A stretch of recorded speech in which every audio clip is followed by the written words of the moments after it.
Hello and welcome to episode 79 of the Naked Eye podcast. This is Nathan Oxenfeld coming to you today in the middle of August 2024. Really excited to share today's episode with you, where I got to sit down and have a great chat with the wonderful Judy Gantz, involving her working with the fascia in the body and finding interesting approaches to healing through working with the fascia. And I obviously love finding the connections between other practitioners and my work. And the fascia also has a lot to do with the eyes. So we talked throughout the experience about not only the relationship with the eyes and the vision in fascia, but then expanding out throughout the rest of the body. And it was really interesting timing to be doing this interview with her shortly after I had my snowboarding accident back in March, and where I injured my own fascia in my leg. And so I've been on this multiple month long journey of healing my leg and paying a lot of attention to my fascia. And I've been, taking collagen and going to physical therapy, and actually been picking up on lots of really helpful lessons about the general healing process overall, which I might end up devoting a separate episode to. But I really want to share today's guest with you. And I found it interesting also that Judy happens to be the partner of my last episode's guest, Peter Grunwald. And there's been a little bit of a break between that episode and this episode, just partly what I just mentioned of me having a lot of other things on my plate with my leg healing. But I've been getting a lot of great feedback about that episode with Peter. And several people have even gotten those pinhole glasses and tried them out and had a chance to have their own experience with some of the stuff we were talking about with the relationship between pinhole glasses and presence. So definitely check that out if you haven't already. And before we go into my conversation with Judy, I do also want to make sure that you know about this upcoming vision retreat that myself and Anat Axelrod are co-leading. It's going from October 3rd to October 5th in upstate New York at a beautiful retreat center in Stony Point.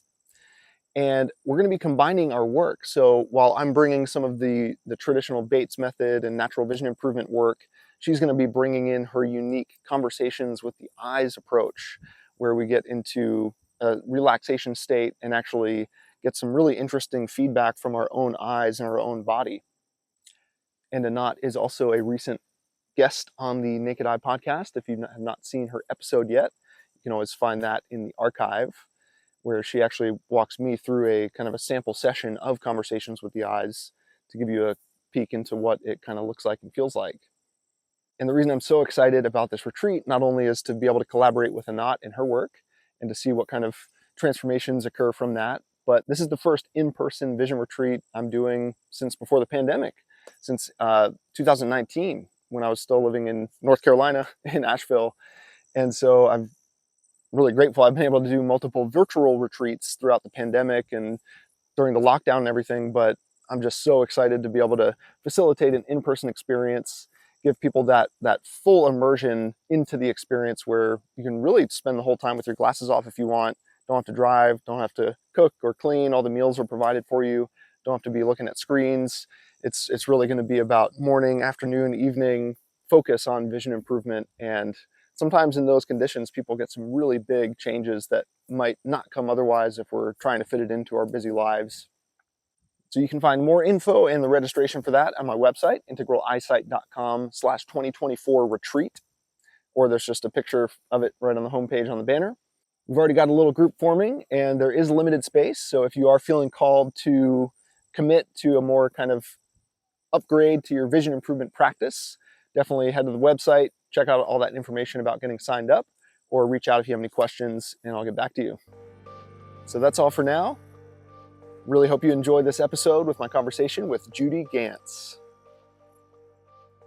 All right, I'm very excited today to be joined by my new guest, Judy Gantz. For first appearance on the Naked Eye podcast. Welcome to the show, Judy.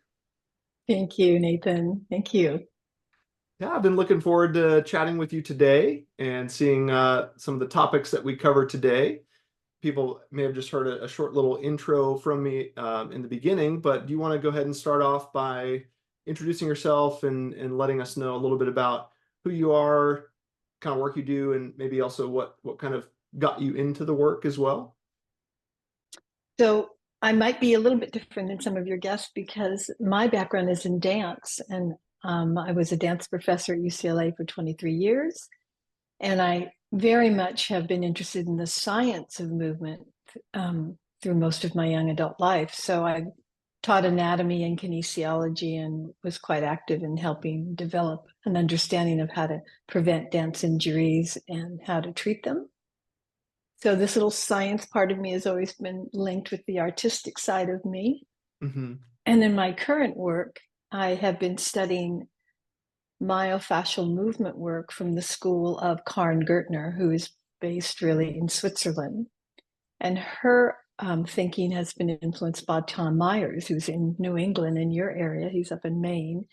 Mm-hmm. And he is a manual therapist who worked with Ida Rolf. So I don't know if he still calls himself a Rolfer, but he's really evolved Rolfing and evolved his own work, discovering 12 unique fascia meridians. And I'm going to talk a little bit about that.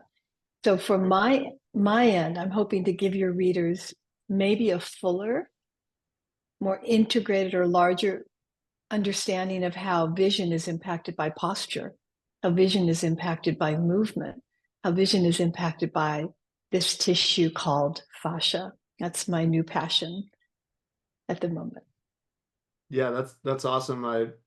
I did have another guest on who also had a background in dance and kind of got into some healing work, primarily the Paula method, which also works with the ring muscles, the sphincter muscles throughout the body, in the relationship and connection between different areas. So I love how sometimes these movement-based activities lead us into this kind of deeper level of like what's actually going on in the body and the different systems and the relationships there. And I remember when I was going through my natural vision teacher training, one of the first things I was learning about was how important the connective tissue is in the visual system and for the eyes in general. So maybe if people aren't super familiar with fascia or the connective tissue, do you want to maybe just give a quick little crash course or explanation of what that is? Sure. Biologically, we have four main tissue types in the body, and one is fascia. One is also nervous tissue, muscle tissue, and epithelial tissue, which is the skin. And each one of those unique classifications has different cells that have different instructions of their jobs, and they function harmoniously but uniquely in their four categories. Fascia is in the connective tissue family of tissue. And in connective tissue, we have bone, we even have blood. But most of us think of fascia as the ligaments, the tendons, these coverings around muscle. Those of you who are non-vegetarian, when you take chicken and you lift up the skin, there's a little white membrane. If you're taking the skin off your chicken, that's fascia. For the vegans, if you think of an orange and you peel that orange and there's white little strings coming out, and that holds the orange together, and you peel that off to get your orange slice, that's like fascia. It's the tissue that holds everything together in the body. And in that way, fascia gives everything form. Everything. So if you took the heart away, there would still be a fascia sheath around it in the shape of the heart. Yeah. The fascia is connecting not just muscles and bones, but it's connecting the organs, the blood vessels, the nerves. Everything is held together from foot to top of the head by fascia. And early on, when they did dissection, particularly if you look at some beautiful anatomy books, they just cleared away all this white stuff so they could see the muscles and the organs, and Yeah, all it's like that get stuff that they stuff cleared out of away there. was fascia. Yeah. And the wonderful thing about this, because I did my first anatomy class back in 1973, and what we know now in the last 20 years of fascia research is really changing how we think about fascia, how we train or have an integration now of wanting to train fascia, just like you train your heart muscle, or you go to the gym and you might lift weights because you're thinking, I want my muscles to be strong. There's a real specific way to work with fascia, and it's deeply mind-body integrating. So when you talk about natural vision, you can't not include fascia because natural vision works very much with the mind-body, and it's an understanding that we are integrated whole human beings. Yeah, and would you say that some of the kind of new research or discoveries about it, some of the things I've heard about it recently is, I guess you would say, the kind of communication aspect of it, or sort of how it's not just this thing that holds things together, but it actually transmits information or feedback between different systems or parts of the body. Exactly. Yeah. So fascia is made up of these 5 components. It's made up of fibers. It's made up of collagen and elastic. It's made up of a ground substance. It's made up primarily of water, which is very interesting when you think of the eyes and fluidity. And it's made up of sensory receptors that are what you're talking about. These sensory receptors, they tell us both where our body is in space, that I know my arms are out to the side. That's called proprioception.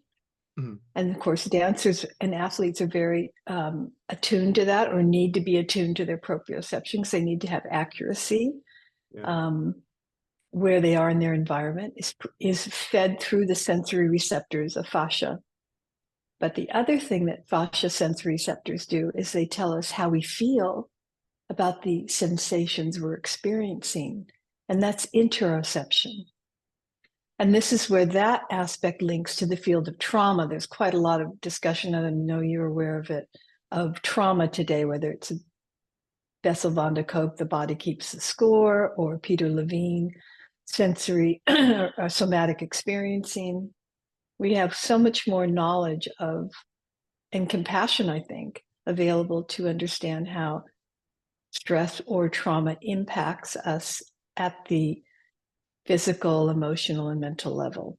This is all linked scientifically to fascia and the receptors in the fascia. So when you are going through a re-educational process, like you might with natural vision, and certainly as in my fascia movement classes that I teach, you're developing more sensitivity and awareness of the qualities or feeling tones that come up as you move. And this, of course, connects us into posture. So if I'm sitting all day at a desk like this, believe me, I'm going to get up like this. I'm not going to feel so great. Yeah. Because when we are startled, right, we go, oh, our shoulders lift, and then they drop. Hopefully, they drop afterwards. Right. So literally the way we hold our body, move our body, and our postural aspects get shaped, they influence how we feel, and vice versa. Believe me, when you've had a major heartbreak, you just want to collapse. You want to fold forward. It's really hard to stand up straight when your heart is broken. Yeah. When you're grief stricken, there's a down pull. And we navigate that. And part of being human is having the ability to navigate the waves of our life. And so fascia is, in a way, always speaking to us if we tune into it. If we learn how to listen to it.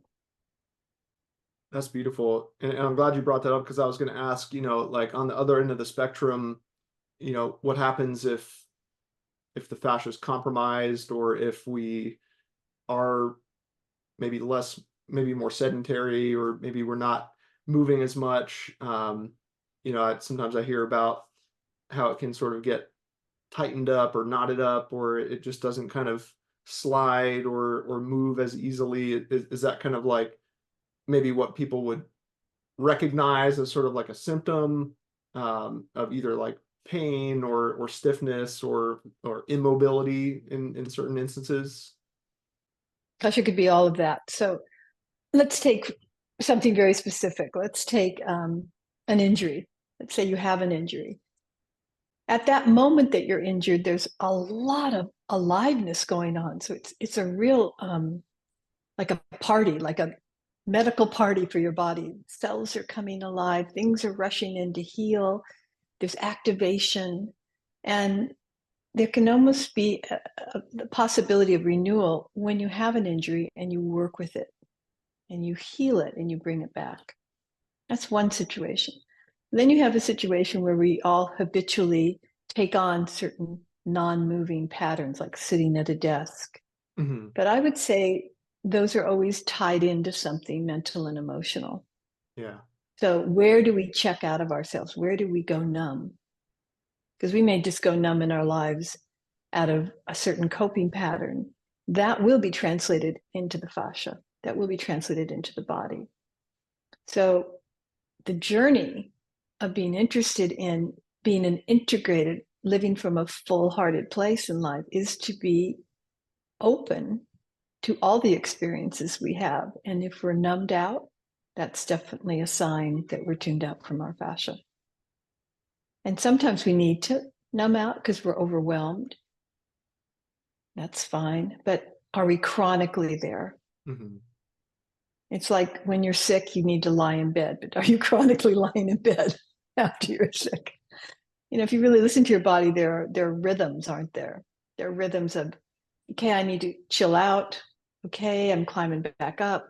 And we want that kind of adaptation. We want that ability to change. We're not fixed. We don't just feel one way or need to respond in one way. To be really resilient is to be able to ride those waves.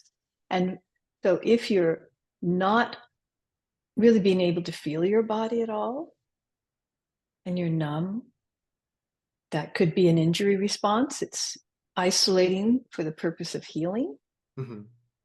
But if you're not in an injury state, then it would be more of a psycho-emotional place that you'd want to look at. Or a functional, like I just functionally always slouch over my desk and stay for 12 hours and don't stand up and move very much.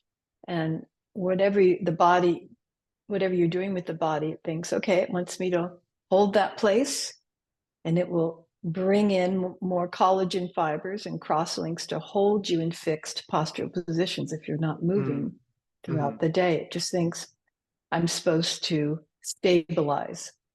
This is what the form is. Okay, I'll keep it in that form. So the shoulders could be pulled forward, the head could be jetted forward chronically. Yeah, just to kind of And like then reinforce that position. the habit. Yeah. Interesting. Yeah. So I think there's always an interesting dance between function and expression.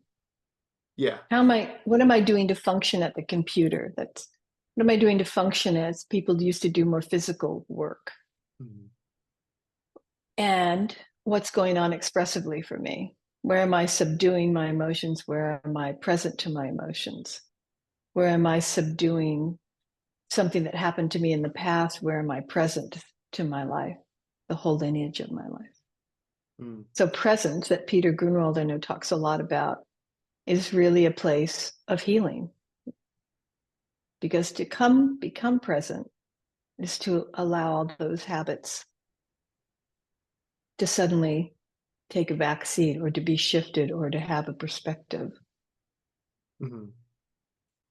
And when we're present, we start to notice how we feel in the present moment. As opposed to how we used to feel or how we want to feel. Or how we don't want to feel Or how we because we don't want used to to feel. feel. Yeah. Yeah. And I don't think living is for the faint of heart. I think living takes a lot of strength.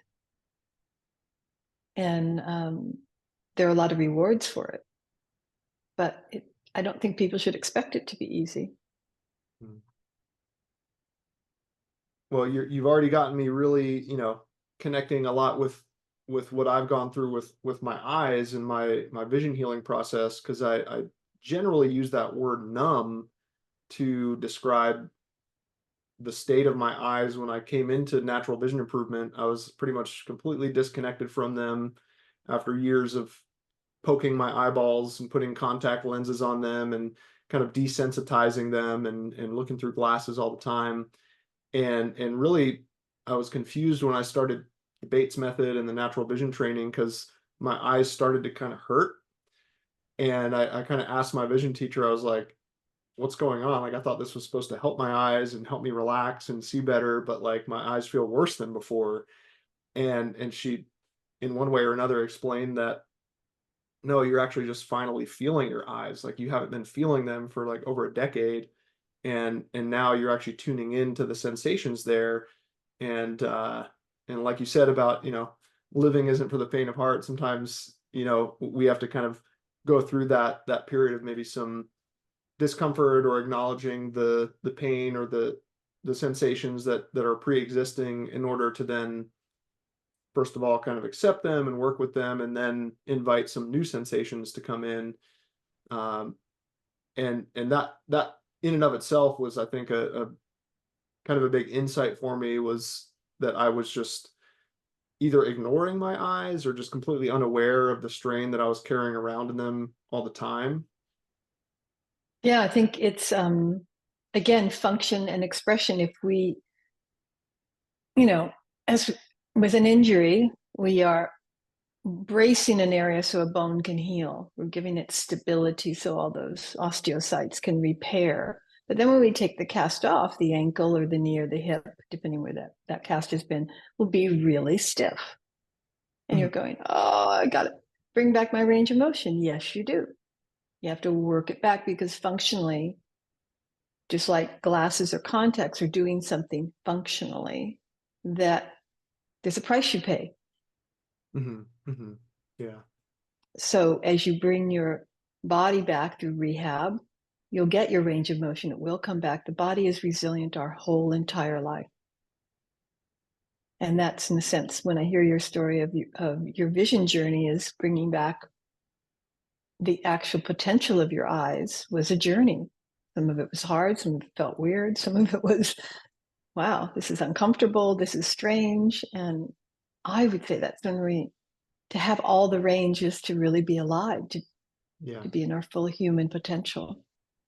Not that we want to get stuck in suffering, Right. but we don't want to be afraid of something that's difficult either, Right. Right. Yeah, I because think there's that's so much important. learning Hmm. and depth that comes. When things are difficult, there's a lot of depth that we gain for our own character, for our own life. And that's rich. Absolutely. And it's maturity. Yeah. Yeah. Yeah. So So hopefully maybe some people listening can get some comfort from that. If they're going through that with their own eyes or another part of their body, to not necessarily be afraid of that, and know that that's actually a sign of not only being alive, but also hopefully healing, and feeling better and better eventually. But yeah, this is all just so topical and in context, because you're the first person I'm interviewing on my podcast since I broke my left leg, and I'm in the process of healing bones in my tibia and my knee area. And so, yeah, been completely stabilizing it for 2 weeks, and not going to bend it for another 4 weeks, and not going to put weight on it for another 8 weeks. And so I'm already anticipating that kind of stiffness you mentioned, but that was exactly the thought that came through my mind when I was in the hospital and dealing with a lot of pain. Was just like, instead of me just like, oh no, the pain is bad, I got to keep it away. It was really this feeling of, you know, I'm feeling the pain. That means I'm alive, I was like feeling a lot of gratitude, and that actually inevitably helped the pain sensation kind of pass through, and lead me to a place of more calm and peace and everything. So that what you just shared just resonates a lot with my recent experience. yes, yes. And you can't live without having times that we're injured, whether it's physical or emotional. You can't live this life without, to have the adventure you want to have and to live the way you want to live. That will happen. And that's all part of it. So I think it's really great today, and obviously through the podcast you're doing, that people get the tools, right? They get the tools to make the healing journey a journey. And I always feel bad when people don't get the tools, because I Mm, know there's so much that they can benefit from the tools in their journey, whether it's a healing journey, a growth journey, a creative journey. Um, our human knowledge now is just, it's such a wonderful place, and it's just going to continue. And There's a lot of, I think, a lot of people who are sharing this information now, so people Yeah, can really get hold of it, which is great, really great. absolutely. So And in the fascia work, I just wanted to jump back to that for a moment. Mhm. There are 12 lines based on Tom Meyer's organization of the fascia, and he calls them meridians. And in those lines, we're really looking at the myofascial structures that go from the tips of your toes all the way up into your head. Mhm. And one I wanted to talk about, because you are a natural vision teacher, is there's something called the superficial backline. And if you put your hands right at your eyebrows, I want you to imagine the fascia tissue going deep inside the eye sockets. And then it comes over the skull and is inclusive of the skull fascia. It goes down your back muscles, all the way down, those thick back muscles. It goes across your sacrum there, your low back and your sacrum area, so it's crossing the pelvis. It goes all the way down the hamstrings, the back of your legs, keep tracing, goes down past the knee, past the calf, past the Achilles tendon, and under to the bottom of the foot, the very bottom of the foot where all your toes are. That's one line called the superficial backline. And that fascia line, when it's integrated, helps us keep upright. And it's tied into the suboccipital muscles. If you put your hands right back at the cranium, that little ledge there, the occipital area, those suboccipital muscles are key to posture and they're key to vision. So what do most of us do? The computer head. Yeah, kind of jet the chin forward and kind of And compress we that have area. compressed and really tightened the fascia around the suboccipital area and lost the integrity of the superficial backline. Hmm. So just the awareness of visualizing this whole superficial backline. Let me show you a little piece of something that maybe lets people understand fascia. Yeah, kind of looks kind of like mesh. Yeah, it's kind of like mesh. This would be more like our kind of loose fascia, and it moves as we move. And so if it gets fixed, like the computer head Mhm. starts to pull part of it together, these crosslinks, and hold it rather than allow it to have tensile strength and some mobility. So that could happen right here from the forward head, it could happen from the rounded back, Yeah. areas where these long trains of myofascial groups no longer slide through each other and across each other. And that impacts our vision, it impacts our posture, it impacts the way we think, it impacts the way we feel, it impacts the way we move. Hmm. So in your ski injury, you'll want to bring back the superficial backline down by the calf, right? Or where's your break? It's at the tibia, low down or middle of the leg. Up at the tibial plateau, up at the top. Okay, at the top, right? That's why your meniscus. Okay. Yeah. So that's going to be the things that cross behind the knee, and that fascia train leading all the way to your foot Yeah. will be important to reintegrate. So from the sole of the foot all the way back up to the head. But what you're doing with your own awareness, with your vision, is also going to have a really positive influence on healing that area. So not to ignore that it may, your eyes and the way you're working may seem very far away from the knee, but they will have a very positive influence on it. Yeah. It's all So you can connected. work from, you can work from top down, or you can work from bottom up. Yeah. Yeah. Yeah. I mean, I was just definitely noticing that, just having spent so much time lying in bed and kind of having to be on my back. And, I have a dog, so normally I'm walking the dog multiple times a day and just moving around so much, and just felt so different of having such less mobility and motion. So excited to start getting that back more. But you're also reminding me, like, one of the first times I felt that connection between the occipital area and my eyes, where I was touching my fingers back down on that area and kind of like leaning my head back a little bit, and actually moving my eyes around in different directions. And I could actually feel the movement in the back of my head as a direct result of that. And it kind of freaked me out at first, but it was very interesting to really establish that really firm connection there.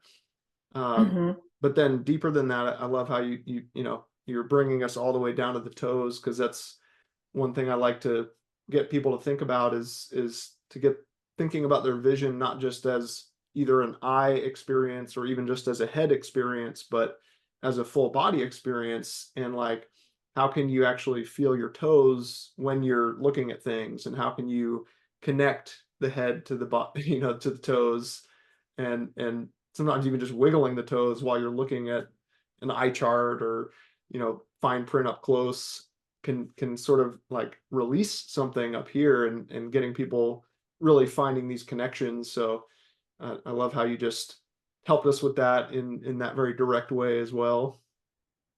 Yeah, just walking barefoot. Like, I know you're on the East Coast, but as our summer comes along, walking on our sand, our ground, that stimulation on the sole of the feet is connected to the superficial backline, and you can take it all the way up. And the interesting thing that's happening in my work with Peter Grunwald, who does the eye body method, is you can touch, like we can touch these suboccipitals. I can touch different areas of the fascia. You can't touch the fascia in the eyes. Because it's so deep in there. Yeah, you can't. Yeah. When we move, even certain moves that I do in my classes, you can feel the uplift through not just the muscles of the chest, but you also can feel how the organ and the fascia around the organs are being affected. In the eyes, a little exercise I can do with you that can help people feel this is stare really sternly at the screen right now, what Peter Grunwald calls over-focusing, like you're just really over-focused and be very extreme, and you'll feel a tightness, right? You feel a tightness in your eyes as you do that. And now come back into presence, and in presence, your feet are on the floor. You feel a sense of grounded. And you're not trying to see, you're allowing yourself to see. And you're aware not only of what's in front of you, but also your peripheral vision of what's around you in a very easeful but present way. And as you stay with that presence, you may even notice that your breath changes a little bit. That was the first thing. And now we'll go to, yeah. And now if we go to the other polarity is under focus. See how it changes the fascia. So kind of drop out, kind of numb out. Maybe you slouch a little bit, let your eyes not really quite see anything. Zoned out. If you've ever been a teacher in a classroom, people are often like this when you're teaching. They're just gone. Their eyes are open, but they're gone. And that's under focus. And I can almost just feel how flaccid inside my eye sockets the tissue is. And then bring yourself back into presence. And it's a very subtle shift. Maybe you do feel yourself sitting up a little taller posturally. It might be very subtle, but you certainly can feel the tissue tensional changes in the eye socket. You may even notice the vision itself taking on a different quality. That's the fascia.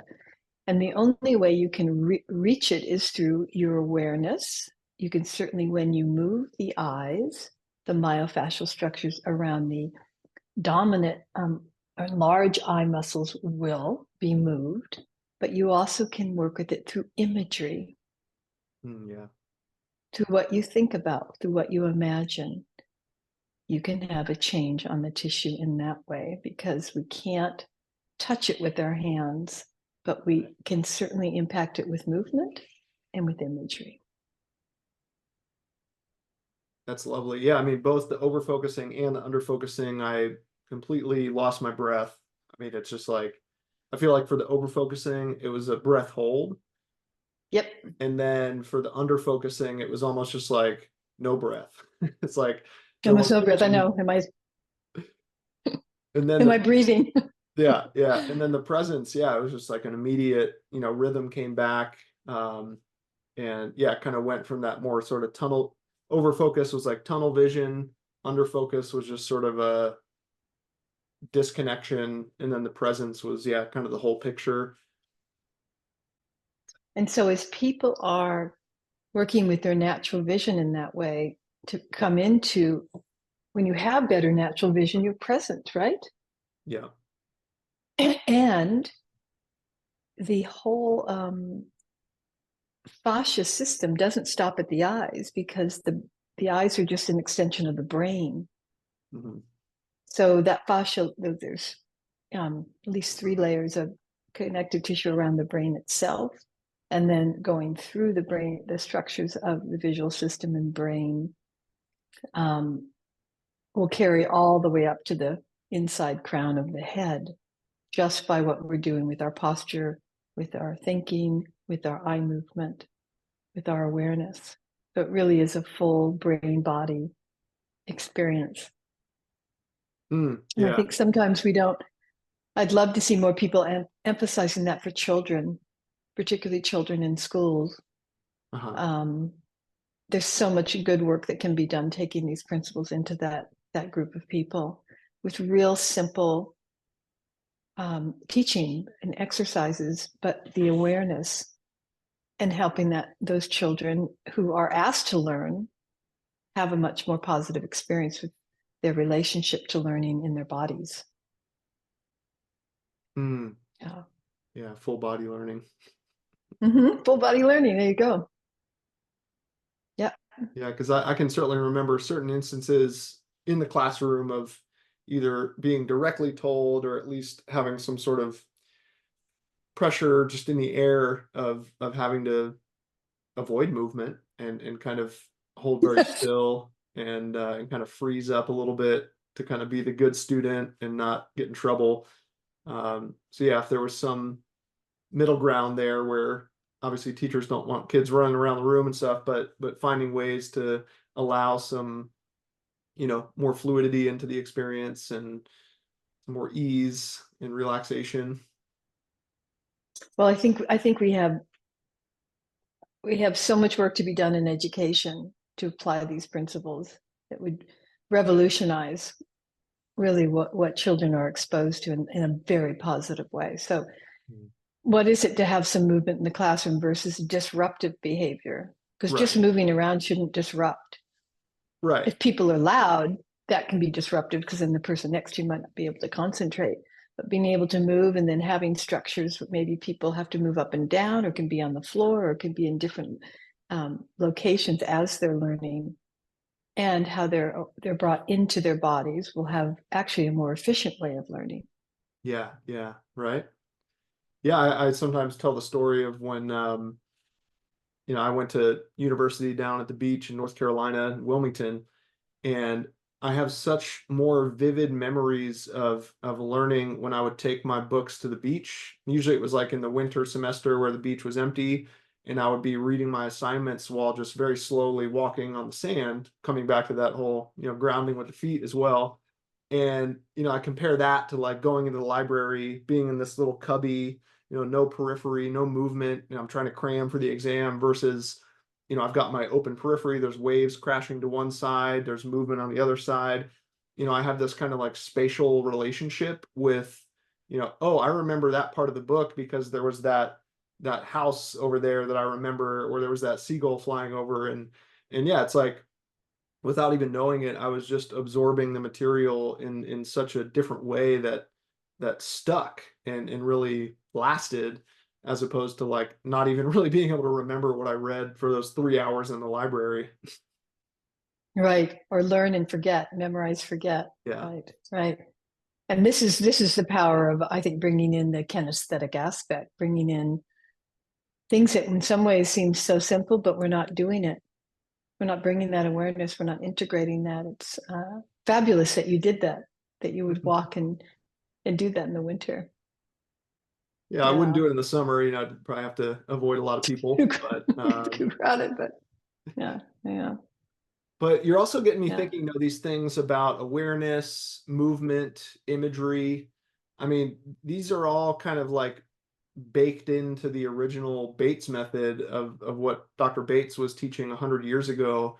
Of, he switched from prescribing glasses and putting them on people's faces, which would kind of lead them into that more rigid place of kind of staring and not blinking and not shifting very much, to then teaching them something like the long swing, where he's getting people up out of their chair, they're moving their whole body 180 degrees, they're, getting the circulation, they're probably getting a lot of this fascial movement and sliding and gliding happening.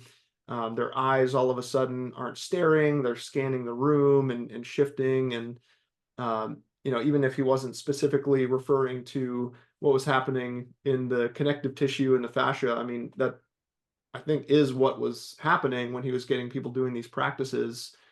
And just I just love how movement is such a huge key of seeing clearly without glasses. So is that, in some of the classes you teach, some of the movement based things, what does that kind of look like? Are you kind of getting people doing kind of swinging type motions? Is it kind of based off some of your background in dance? Is it sort of a thing that you've come up with? Or So I very much, I'm a certified Laban movement analyst. That's a training I did in New York when the founder of that, Irmgard Bartynyev, was a dancer and physical therapist and trained in connective tissue therapy. But my training with Karen Gertner, because I'm a certified advanced teacher in her school, because there's different fascia schools of movement. So I would say the way I teach my online fascia movement classes is based on my Laban background and Karen Gertner's work, which is called Slings. Her studio is Art of Motion. And in that, the thing I love about it is if you to look at the class, it's done slowly to bring in mindfulness and to develop people's greater proprioception and interoception of themselves. Some of the moves look like simple yoga moves, but we do them a bit differently with a different point of emphasis. And some look like really simple dance warm-ups, like we drop and swing our arms. And that might look like a simple dance movement, but we do drop swing movements because the rhythmicity helps to cultivate the elasticity in fascia. Because there are about 12 qualities you want to cultivate in fascia, one being tensile strength, one being plasticity, one being elasticity, spring. There's a whole series of qualities that my class is developing. And it's really, if you were to look at it, it's slow. It looks a little bit like yoga, and it has different rhythms than a yoga class would have. But it's a mindful class, because I think the way forward now is I think everything that you're doing in movement should be mindful. Yeah. If you're taking a class, I mean, it's not like you can't be unmindful in your life, but if you're really going to invest in a class and it's time, I think it needs to be mindful, because we know now how important mindfulness is. The whole movement with meditation is quite beautiful, the way that's grown in the West. And many of us are taking those principles and integrating them into teaching other things like natural vision or fascia movement. And there's lots of beautiful overlay of how we share certain common principles, and one thing may support another thing. Yeah. And Peter and I have been working on his eye body work and my fascia work, him coming more from the brain and the visual system, and I come more from the fascia and the movement. And we're exploring how to integrate those. And we're really at an exploring stage with it. It's quite fun and quite exciting, because in his work, for example, he has a body map that connects to the visual system. So he'll talk about the retinas and their connection to part of the optic nerve, the opening to the optic nerve, or he'll connect that to the lower back or to the hip joint. And so I know the fascia moves that need to be activated, so you have sliding and gliding through the hip joint. But I work more with the line. So I want your whole superficial backline integrated with your superficial front line and your deep front line. Your deep front line also goes from the feet all the way through up into the tongue and up into the brain. I want the lateral lines integrated with the spiral lines. So my fascia movement class is designed to do that. And then we're taking it into something like over-focusing and under-focusing as you're practicing the fascia movement. or working constantly with presence to undo over-focusing and over-focusing. And also working with the line. Peter probably talked to you when he was on your podcast about the line that he does. We didn't bring that up in our chat for the podcast, but he did teach that at the Vision Conference, one of the virtual Vision conferences, I think in 2022, of kind of slowly allowing the gaze to kind of follow that imaginary line from the near point out into the distance, and very slowly coming back. And it brought a lot of joy to me hearing him describe that, because I remember when I lived in Asheville, I had this office downtown that had a balcony that looked out over downtown. Behind the buildings was the Blue Ridge Mountains, and I would have people stand out there, look at the banister, and then just kind of slowly go out layer by layer, as pretty much as slow as they could, and just kind of let their gaze go out, and then slowly make their way back. And it just sounded very, very similar to his description. And so what I'll do in my class at the beginning is I'll be on all fours, and you know, you do a little cat movement that's like from yoga, but I include people doing not only to open the superficial backline and to engage the deeper front line, but to do the line with your eyes if you do that. So again, bringing vision into the movement of the fascia class, which is working to cultivate all the healthy fascia qualities and fascia balance. Awesome. So every time, you know, or as you described your Bates movement, yes, when you are moving, the fascia is absolutely moving. Yeah. You can't have you know, and the thing that's so what limits us is not moving. That's what really limits. That's where we get more stagnant. And we're, of course, moving toward an age where, with our technology, that we're asking people to move less and less, which is why these principles are even more important today than they were 100 years ago. For sure. Yeah. I mean, that's more and more become, I guess I would call, one of my specialties is helping people bring more movement into their screen time, and really maybe rearranging their workspace. You know, I've got my computer right by my window. So a couple times as we've been talking, I just noticed my neighbor walking their dog. I've got my little flickering light in the background to kind of stimulate some peripheral attention to get the eyes moving. I've got a YouTube video going on my screen with rain falling, so I've got movement on the periphery. Because so many people, when they associate their screen time with just static space and just complete lack of movement, and then they're sucked into that tunnel vision mode, and then they're probably falling into that over focus place. So yeah, like just a few little tweaks can really hopefully increase that presence at the screen and keep the periphery open. And I love your inclusion of the visual aspect into the cat cow kind of movement, because I remember, because I'm a yoga teacher as well, and I remember in an eye yoga class, I was just trying to figure out how can I keep integrating Bates method with yoga, kind of bring them together, and you know, switching between downward dog and upward dog or cat and cow. You know, I just started asking people to notice where their mat was, like which periphery was their yoga mat. Nice. Because when they're in upward dog, the yoga mat's in their lower periphery, you know, they're looking up, and then they're in downward dog and they're looking like between their toes and their legs, and now it looks like the yoga mat's in the upper periphery. And just adding in that one little like piece of visual awareness all of a sudden like changes this asana, this pose that people have done hundreds, thousands of times, into kind of like this novel experience where I would assume maybe it's bringing them into more of a state of mindfulness or presence, instead of just kind of going through the motions of down dog, up down, time to do my vinyasa flow. Well, I think, you know, I just love that you did that, because as a dancer, I know that it's very easy to cut off. Your body might be moving, but it doesn't mean that you're fully integrated. Mm-hmm. So by you adding those things, absolutely, there's a lot of people who do yoga by rote. Mm-hmm. Yeah, the body's moving, it's really flexible. On the outside, it might look, oh, amazing that they can do this and this, but they may be disconnected. Yeah.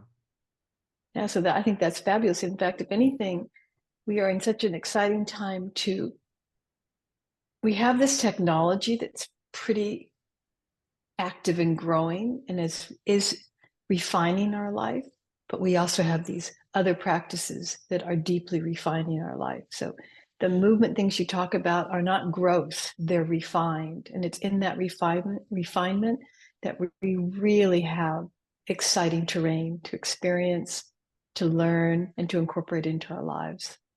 Really exciting. Yeah, it's because I mean, even though I was aware of fascia and sort of the role that it played, it almost feels like this kind of neglected, stepchild that everybody talks about the it was it muscles and was the it bones. was taken out of the lab, that's for sure. Exactly right. And people like Robert Schleip, he was a Rolfer, and then he went on to do his doctorate work. He's German. He's contributed quite a lot to the fascia research, and he's exploring whether we are even born with a certain fascia disposition.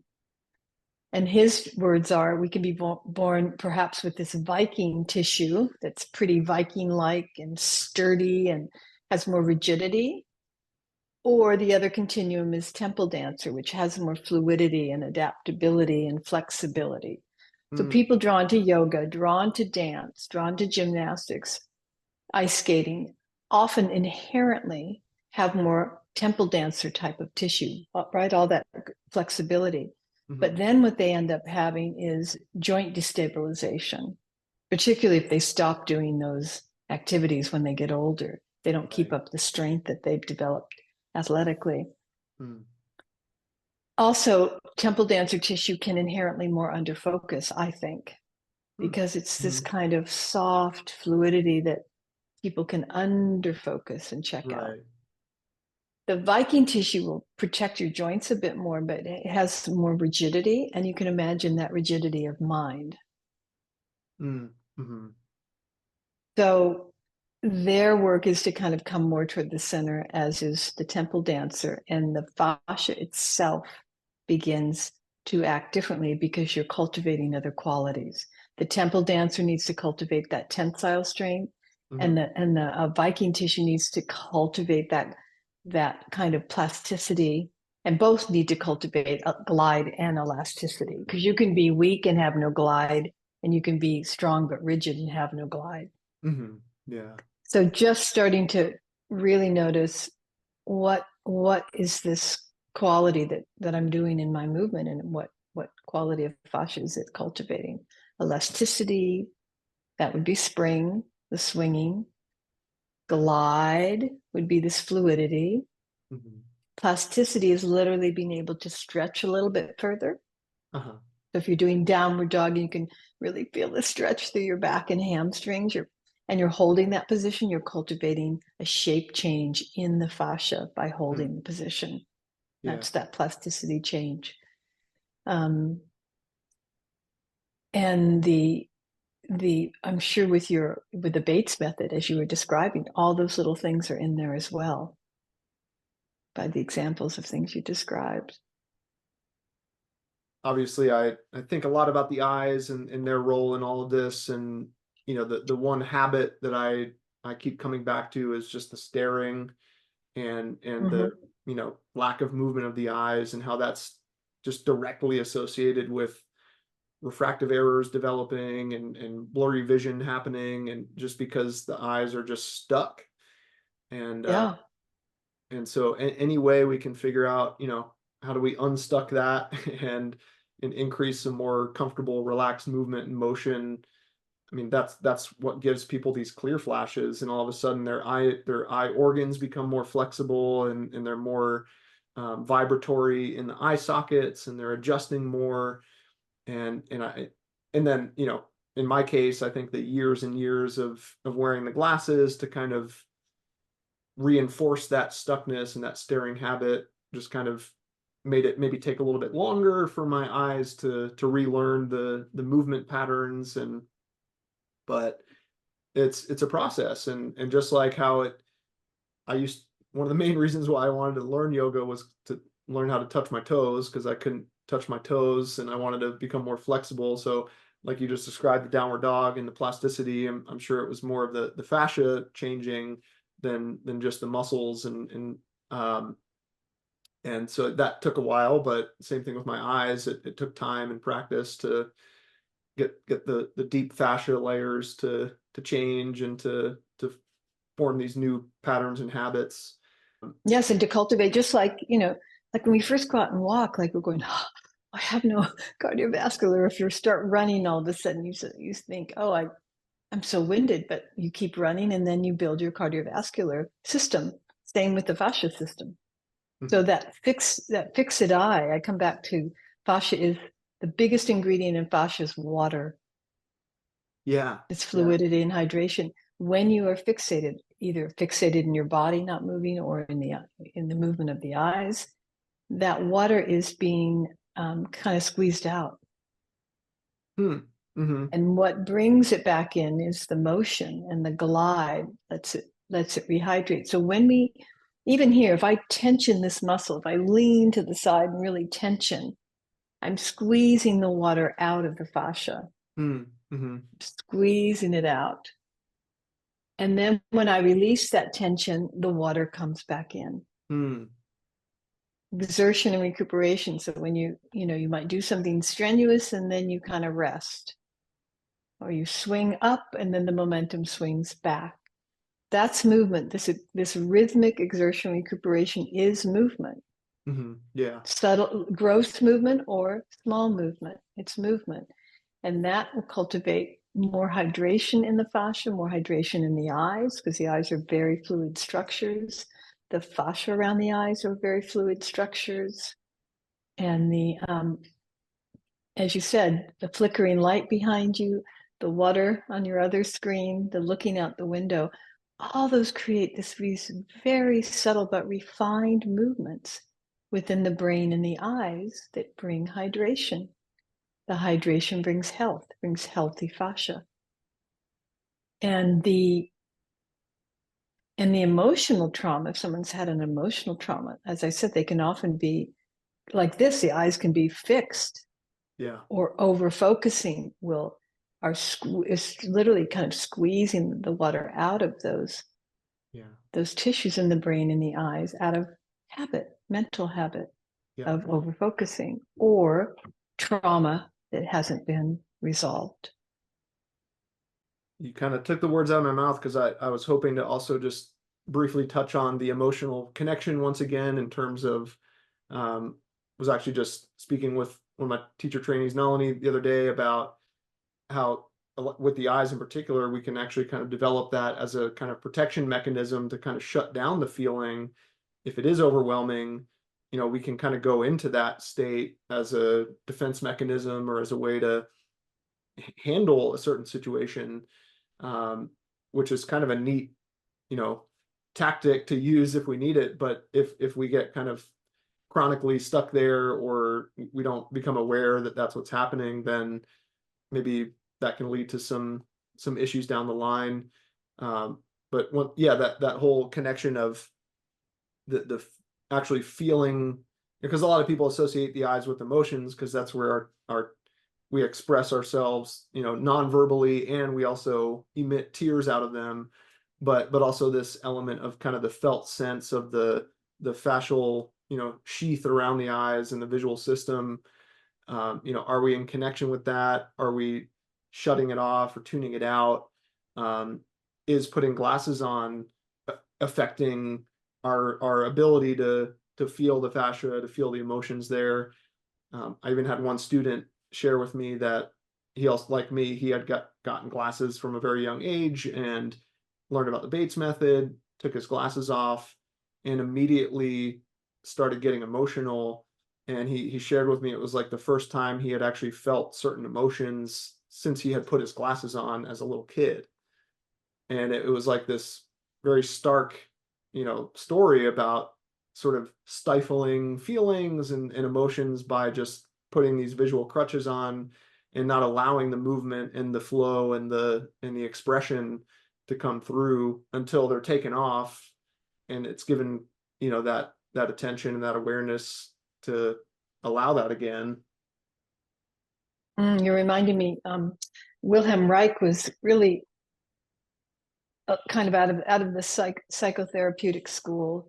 It was, you know, Freud and Jung, and Wilhelm Reich was really the developer of the body armoring concept, taking the really the deep psychosomatic into layers of armoring. And he defined 7 layers of armoring in the body, and the first one is the ocular. And we armor as defense. And as you said really well, that defense can be trauma driven, but that defense is a mechanism we use, but can we also let go of it? Can we exert with it and then recuperate from it? If we're not recuperating, then we're fixating it, and we're holding it and carrying it around and cutting off emotion all day long that maybe we really don't want to, because we want to have more connection. Yeah. That's where, you know, as human beings, we are hardwired for connection. Yes. This is how we're hardwired. So if our ocular layer is armored, we won't really have that contact. If we don't want to have it, it can be useful, as you said. Yeah. But are we conscious enough to know when we are activating it and deactivating it? Mm-hmm. Yeah. Just like, you know, we can use our hands to push people away physically, or embrace them and hug them. And you can't, I mean, imagine living a life where you're just doing this constantly with your arms. Yeah. That's probably what people have been doing with their eyes, the way you described it, by wearing glasses, and you like walking around with your arms pushing people out. Yeah. And we now know that the fascia receptors are informing the brain, the insular area of the brain, constantly. And what you mentioned about the felt sense, I love that imagery of the felt sense being around the eyes. Because I, again, as a dancer, I think about that because of my somatic training so much from the body. But that's so true. That felt sense layer is right in that ocular zone. And it's, I mean, who doesn't? I fly a lot now. I travel a lot. So one thing that's beautiful to watch is the family waiting outside the gate of an airport, particularly for the international flights. And you're waiting for that family member to cross. Some are standing with balloons, some are standing with flowers, but most are just standing with their hearts, so eager to see the people they love. And it's right there in their eyes and their face. Yeah. I love that example, because like when you walk out and they're, you know, looking for their person, part of them is like, is that them? And they might even like give some of that to you. It's like, oh wow. Yes. Thanks. Yeah. But you know, it's beautiful to see, and you can feel the excitement. One I just saw was, I had an older couple on the plane. I saw them on my side in Auckland, and then I saw them in San Francisco when I landed. They were grandparents coming to see their kids, their grandchildren in San Francisco. Wow. And boy, was that family so looking for them as they came through the gate and then saw them. We're so happy. Oh. Wonderful.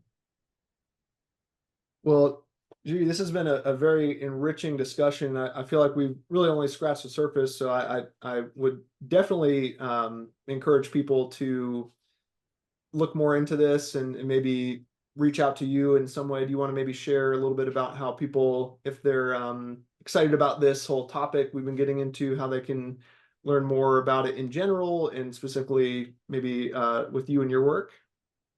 Yes, well, I am absolutely reachable by email. That's the best way to reach me. I do have a website. The website is cmer.info. cmer.info. And then on there are my classes, which are called Movement for Equanimity. And the Movement for Equanimity class, you can also /MFE, I offer these classes periodically, and I do them all online. So people, if they want to get more into their fascia, they want to improve their posture, and they want to find a practice that they can do for an hour. Although I am developing beginning classes, which will be 30 minutes, then they can contact me, or if they have more questions about the fascia movement work, they can certainly contact me by email. And that email is both on the website and can also be used jgantzz@icloud.com. So it's Judy Gantz, but I have another Z on it. jgantz, 2 Z's, @icloud.com. They can email me, or they can just go to the website and check out classes. Wonderful. Well, I know I've learned a lot just in our conversation today, and it's just gotten me really intrigued and excited to obviously not only apply this to my leg healing journey, but just in life in general, really just paying a lot of attention and awareness to the role of the fascia. I'm excited to learn more about all the different meridian lines and the roles that they play as well. So yeah, hopefully people listening are also eager to dig deeper into this and make these discoveries for themselves and see what kind of benefits come along from reconnecting and reactivating maybe some of these kind of forgotten parts of the intricacies within. So love how you're addressing all these different layers, the physical, the mental, the emotional, and just how it's all so connected, which is very appropriate for talking about connective tissue. So Right, exactly. And I want to thank you for doing this podcast, because I think we are at a very exciting time. And a lot of people are just focusing on technology. Some people are concerned about AI and technology, but people also need to be looking at these resources that you're offering in the field of human potential, because that is a bursting field with tools and resources and knowledge to really enrich the satisfaction of wanting to live this life. A computer's a tool, but a human being is a life. Yeah, that human technology, that built-in system that we've already got right here with us, and so much potential to tap into, and yeah, it's amazing when people really shift their focus to that and really see what happens when we start funneling our energy towards the inner wisdom. I think it's absolutely the balance to our highly technical, and in a sense overly sort of social media. The time we spend in social media this is the balance to that.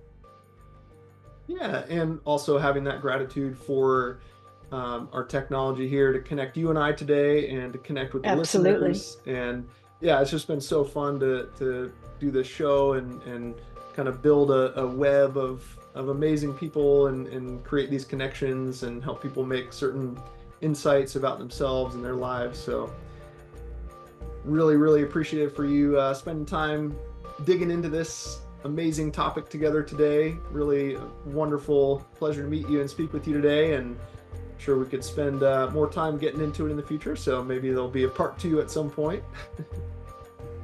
Oh, thank you. And I am so again grateful that you're doing these podcasts. Thank you for having me. Absolutely. And thank you to everybody listening and watching, and we'll look forward to seeing you again next time.